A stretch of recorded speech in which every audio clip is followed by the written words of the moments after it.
साथियों, आप सभी को पता है कि 2024 के लोकसभा इलेक्शन की घोषणा हो चुकी है और एटा लोकसभा में ये इलेक्शन 7 मई 2024 को है। मैं वोटर्स की सहायता के लिए एक चीज़ बता देना चाहता हूं कि जब आप 7 मई को वोट देने जाएंगे तो अगर आपके पास चुनाव आयोग द्वारा दिया गया फ़ोटो पहचान पत्र नहीं है तो कोई चिंता की बात नहीं है। फ़ोटो पहचान पत्र है तो बहुत अच्छी बात है, लेकिन अगर आपके पास फ़ोटो पहचान पत्र नहीं भी है तब भी आप वोट डाल सकते हैं। 12 इस तरह के और भी दस्तावेज़ हैं, डॉक्यूमेंट हैं जिनका आप वोट डालने के लिए इस्तेमाल कर सकते हैं।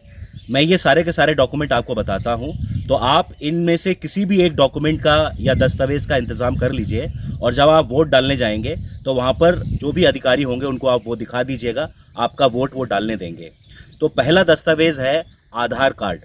आधार कार्ड से आप अपना वोट डाल सकते हैं। दूसरा दस्तावेज़ है ड्राइविंग लाइसेंस। तीसरा दस्तावेज़ है पैन कार्ड। चौथा दस्तावेज़ है भारतीय पासपोर्ट।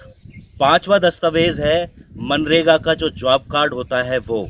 अगर आप एमएलए एमपी हैं तो एमएलए एमपी को जो आइडेंटिटी कार्ड दिया जाता है वो।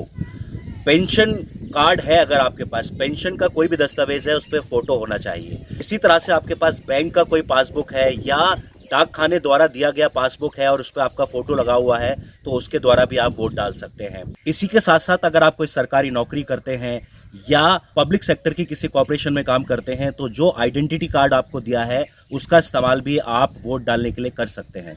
एक और दस्तावेज है जिसका इस्तेमाल आप वोट डालने के लिए कर सकते हैं, वो है हेल्थ इंश्योरेंस कार्ड।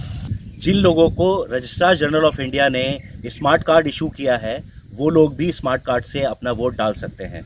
जो हमारे साथी दिव्यांग हैं उनको अगर मिनिस्ट्री ऑफ सोशल जस्टिस ने यूनिक आइडेंटिटी कार्ड दिया हुआ है तो उससे भी वो वोट डाल सकते हैं।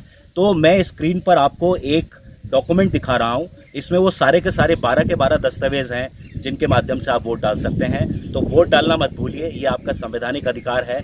7 मई को एटा लोकसभा में वोट पड़ेंगे, आप इनमें से किसी भी दस्तावेज का इस्तेमाल वोट डालने के लिए कर सकते हैं।